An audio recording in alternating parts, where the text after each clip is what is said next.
കൂട്ടുകാരെ, ഞാനിന്ന് വന്നിരിക്കുന്നത് ഒരു കഥയുടെ വീഡിയോയുമായിട്ടാണ്. നമ്മുടെ കഥയിലെ കഥാപാത്രത്തിൻ്റെ പേര് സൗദാമിനി എന്നാണ്. സൗദാമിനിയുടെ വിവാഹം കഴിഞ്ഞതോടെ അവളുടെ ജീവിതത്തിലെ സന്തോഷവും സമാധാനവും ഒക്കെ ഇല്ലാതായി. കാരണം സൗദാമിനിയുടെ ഭർത്താവ് ഒരു പെയിൻറ് പണിക്കാരനാണ്. ദേവൻ എന്നാണ് അയാളുടെ പേര്. അയാൾ സൗദാമിനി എന്ത് ആഗ്രഹങ്ങൾ പറഞ്ഞാലും ഒന്നും സാധിച്ചു കൊടുക്കില്ല. എന്തു പറഞ്ഞാലും അയാൾ അതൊക്കെ നിസാര മട്ടിലേ കാണുകയുള്ളൂ. അവളൊന്ന് വീട്ടിൽ പോകണമെന്ന് പറഞ്ഞാലും അയാൾ പറയും, ഓ പിന്നെ പോകാം. നിസാര മട്ടിൽ അങ്ങനെ പറഞ്ഞ അയാൾ ഒഴിവാകും. ഇവർക്ക് 2 കുട്ടികളാണ്. ആദർശ് എന്നു പേരുള്ള 4 വയസ്സുകാരനും ദിവ്യ എന്നു പേരുള്ള 2 വയസ്സുകാരിയും. ദേവൻ്റെ ഈ പ്രകൃതം കാരണം സൗദാമിനി ആകെ ബുദ്ധിമുട്ടിലാണ്. അവൾക്ക് വലിയ മനോവിഷമം തോന്നി. വീട്ടിലെ മറ്റുള്ളവരെല്ലാവരും നല്ല സന്തോഷത്തിലാണ് കഴിയുന്നത്. അവൾ മാത്രം ഒരു ആഗ്രഹവും സാധിക്കാതെ ഇങ്ങനെ ഈ ദേവൻ്റെ ഈ സ്വഭാവം കാരണം മനസ്സും അടുത്ത് ജീവിക്കുകയാണ്. അവൾക്ക് ജീവിതത്തിനോട് വിരക്തിയും അറപ്പും വെറുപ്പും തോന്നി. എപ്പോഴും ഒരു വിഷാദ ഭാവമാണ് അവൾക്ക്. അവൾ അധികം ആരോടും സംസാരിക്കാറില്ല. കുട്ടികളുടെ കാര്യവും വീട്ടുജോലിയുമായി അങ്ങനെ കഴിഞ്ഞു പോകും. ഇടയ്ക്കൊക്കെ ബെഡ്റൂമിൽ ചെല്ലുമ്പോൾ രാത്രി കാലങ്ങളിൽ ബെഡ്റൂമിൽ ചെല്ലുമ്പോൾ അവൾ അയാളോട് ചോദിക്കും, എന്താണ് ദേവേട്ട, ഞാൻ എന്തു പറഞ്ഞാലും നിങ്ങൾ നിസ്സാര മട്ടിൽ തള്ളിക്കളയുന്നത്? ഞാൻ എന്തു പറഞ്ഞാലും നിങ്ങൾക്ക് വെറും അജ്ഞത, നിങ്ങൾ എന്താണ് വെറും അജ്ഞത നടിക്കുന്നത്? എനിക്കുമില്ലേ ആഗ്രഹങ്ങളും മോഹങ്ങളും ഒക്കെ? അപ്പോൾ ദേവൻ പറയും, ഓ എന്തു ചെയ്യാനാ, ഞാൻ അങ്ങനെ ആയിപ്പോയി. ഇത് കേൾക്കുമ്പോൾ സൗദാമിനിക്ക് ദേഷ്യവും സങ്കടവും വരും. ഇങ്ങനെ ഇവരുടെ ജീവിതം നീങ്ങിക്കൊണ്ടിരിക്കവേ ഒരു ദിവസം ദിവ്യമോൾക്ക് പനിയായി. ദേവൻ പെയിൻറ് പണി കഴിഞ്ഞ് വന്നപ്പോൾ സൗദാമിനി ദേവനോട് പറയും, കുഞ്ഞിന് പനിയുണ്ട് ദേവേട്ട, കുഞ്ഞിനെ ആശുപത്രിയിലേക്ക് കൊണ്ടുപോകാം. ദേവനെ കണ്ടപ്പോൾ കുഞ്ഞ് സൗദാമിനിയുടെ അടുത്ത് നിന്ന് ദേവൻ്റെ മടിയിലേക്ക് ചാടിക്കയറി. അയാൾ കുഞ്ഞിനെ മടിയിലിരുത്തി കൊഞ്ചിക്കുകയും താലോലിക്കുകയും ചെയ്യും. അയാൾ എന്നും അങ്ങനെയാണ്. എന്തു പറഞ്ഞാലും അയാൾക്ക് ഒരു ഭാവമാറ്റവും ഉണ്ടാവില്ല. എന്തും നിസ്സാര മട്ടിൽ പറയും. അപ്പോഴും അയാൾ പറഞ്ഞു, എവിടെ അധികം പനിയൊന്നുമില്ല, കാര്യമാക്കാനൊന്നുമില്ല. അയാൾക്ക് അയാളുടെ ജീവിത സുഖം മാത്രമാണ് അയാൾ നോക്കുന്നത്. ഭാര്യ എന്നു പറഞ്ഞാൽ അടുക്കള പണി ചെയ്യാനുള്ളവളും തൻ്റെ ലൈഫ് കാര്യങ്ങൾ നോക്കാനുമുള്ള ഒരു അടിമയാണെന്നാണ് അയാളുടെ വിചാരം. കുഞ്ഞിന് പനി വന്നത് പറഞ്ഞപ്പോഴും അയാൾ നിസ്സാര മട്ടിലാണ് സംസാരിക്കുന്നത്. വീണ്ടും സൗദാമിനി പറഞ്ഞു, കുഞ്ഞിനെ നമുക്ക് ആശുപത്രിയിലേക്ക് കൊണ്ടുപോകാം. അപ്പോൾ അയാൾ പറഞ്ഞു, കാര്യമാക്കാനില്ല, ഞാൻ പോയി ഗുളിക വാങ്ങി കൊണ്ടുവരാം, നീ അത് കൊടുക്കൂ. അയാൾ ഗുളിക വാങ്ങാനായി പോയി. ഗുളികയുമായി ദേവൻ കയറി വന്നു. കുഞ്ഞിന് ഗുളിക കൊടുത്തു. കുറച്ചു കഴിഞ്ഞപ്പോൾ കുഞ്ഞിൻ്റെ പനി തൽക്കാലം കുറച്ചൊന്ന് സമാധാനമായി. കുഞ്ഞു ഉറങ്ങി. സൗദാമിനിയും ദേവനും ഉറക്കത്തിലേക്ക് വഴുതിയിരുന്നു. നേരം പുലരാനായി. കുഞ്ഞിൻ്റെ ഞരക്കവും മൂളലും കേട്ടാണ് സൗദാമിനി ഞെട്ടി ഉണർന്നത്. നോക്കുമ്പോൾ കുഞ്ഞ് കിടന്നു വിറയ്ക്കുന്നു. അവൾ വേഗം കുഞ്ഞിനെ വാരിയെടുത്തു. അവൾ ദേവനെ കുലുക്കി വിളിച്ചു, ദേവേട്ടാ നീക്കൂ, കുഞ്ഞിന് നല്ല പനിയാണ്, കുഞ്ഞ് കിടന്നു വിറയ്ക്കുന്നു. ദേവൻ എണീറ്റു കുട്ടിയെ എടുത്തു.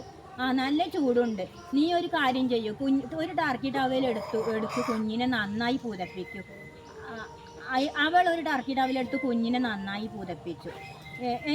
എന്നിട്ട് ദേവൻ പറഞ്ഞു, നീ പോയി ഒരു കാപ്പി ഇട്ട് കൊണ്ടുവാ, കുഞ്ഞിന് കൊടുക്കാം. അവൾ വേഗം പോയി ഒരു കാപ്പി ഇട്ട് കൊണ്ടുവന്നു. അത് ദേവൻ കുഞ്ഞിന് കൊടുത്തു. കുഞ്ഞ് അത് ആർത്തിയോടെ കുടിച്ചു. കുഞ്ഞിൻ്റെ പനി അധികമായി കൊണ്ടിരുന്നു. അപ്പോഴും അവൾ പറഞ്ഞു, ദേവേട്ട, നമുക്ക് കുഞ്ഞിനെ ഒരു ഓട്ടോ വിളിച്ച് ആശുപത്രിയിലേക്ക് കൊണ്ടുപോകാം. കുഞ്ഞിന് പനി കൂടുതലാണ്. കുഞ്ഞ് കൂടുതൽ വിറയ്ക്കാനും കരയാനും തുടങ്ങി. അപ്പോഴും അയാൾ നിസ്സാര മട്ടിൽ പറഞ്ഞു, നേരം വെളുക്കട്ടെ, ഇപ്പോൾ എന്തു ചെയ്യാനാ, നേരം വെളുക്കാനായില്ലേ, നേരം വെളുത്തിട്ട് നമുക്ക് കൊണ്ടുപോകാം. നേരം വെളുത്തപ്പോൾ അവർ കുഞ്ഞിനെയും കൊണ്ട് ആശുപത്രിയിലേക്ക് പോയി. ആശുപത്രിയിലെത്തി കുഞ്ഞിനെ ഡോക്ടർ പരിശോധിച്ചു. കുഞ്ഞിൻ്റെ കണ്ണുകൾക്കൊക്കെ ചുവപ്പ് രാശി പടർന്നിരുന്നു. ഡോക്ടർ പറഞ്ഞു, കുഞ്ഞിന് നല്ല പനിയാണല്ലോ, എപ്പോൾ തുടങ്ങിയതാണ്? സൗദാമിനി പറഞ്ഞു, രാവിലെ മുതലുണ്ടായിരുന്നു. എന്നിട്ടെന്താ നിങ്ങൾ കുഞ്ഞിനെ ആശുപത്രിയിലേക്ക് കൊണ്ടുവരാഞ്ഞത്? അപ്പോൾ അവൾ പറഞ്ഞു, പനി മാറുമെന്ന് വിചാരിച്ചു ഞങ്ങൾ ഒരു ഗുളിക വാങ്ങി കുഞ്ഞിന് കൊടുത്തപ്പോൾ തൽക്കാലം മാറി. കുഞ്ഞിന് പനി വളരെ കൂടുതലാണെന്ന് പറഞ്ഞാൽ അത്രയ്ക്കധികം ഈ കുഞ്ഞിന് പനി കൂടിയിരിക്കുന്നു. കുഞ്ഞിൻ്റെ സ്ഥിതി വളരെ മോശമായിരിക്കുന്നു.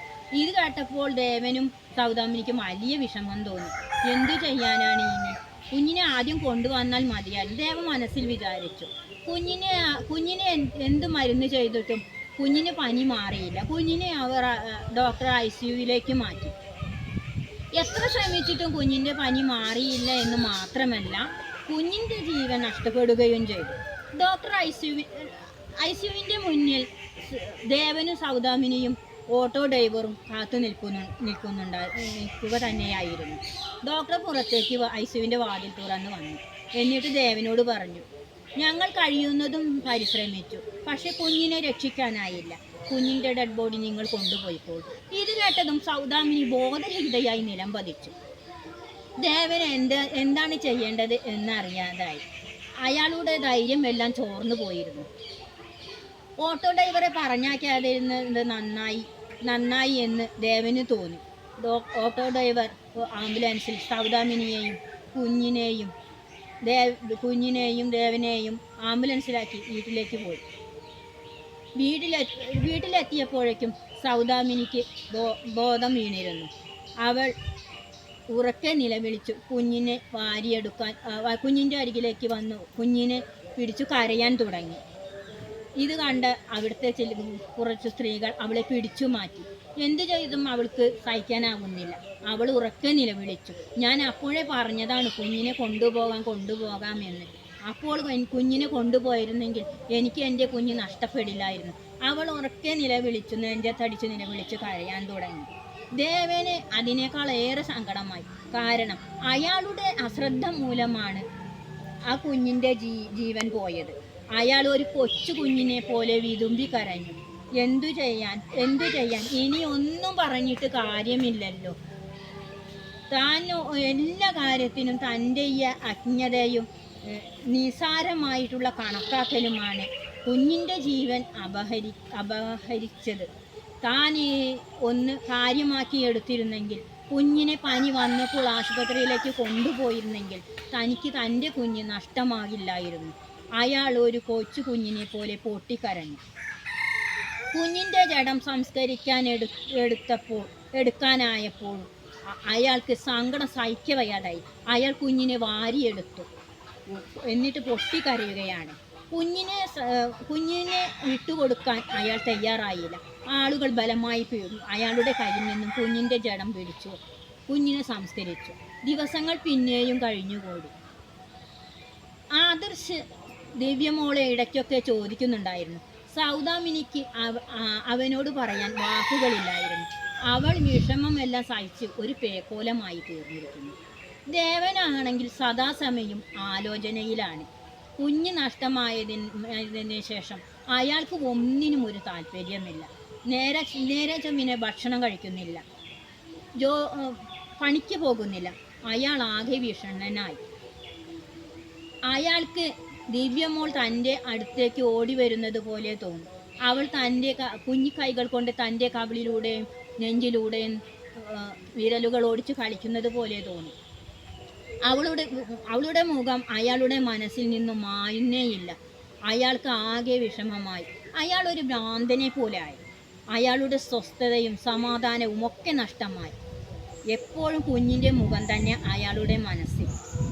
അയാളുടെ ഉറക്കം നഷ്ടപ്പെട്ടു. അയാൾ പിന്നെ ഒരു തീരുമാനമെടുത്തു. ഇനി എന്തു തന്നെ ആയാലും ഇനി ഞാൻ ഒരു കാര്യത്തിനും നിസ്സംഗത ഭാവത്തിൽ നിൽക്കുകയില്ല. അലസമായി ഞാൻ ഒന്നിനെയും കാണുകയില്ല. ഇനി എന്താവശ്യം വന്നാലും അതിനെ നല്ല രീതിയിൽ നല്ല നല്ല നിലയ്ക്ക് കാണും, നന്നായി ഗവനിക്കും എന്തു കാര്യവും. ഇനി ഒരു കാര്യത്തിനും ഞാൻ അലസത കാണിക്കുകയില്ല എന്ന് അയാൾ ഒരു ദൃഢനിശ്ചയം എടുത്തു. ഈ കഥയും കഥാപാത്രങ്ങളും വെറും സാങ്കല്പികം മാത്രമാണ്. അടുത്ത വീഡിയോയിൽ കാണും വരെ ബൈ.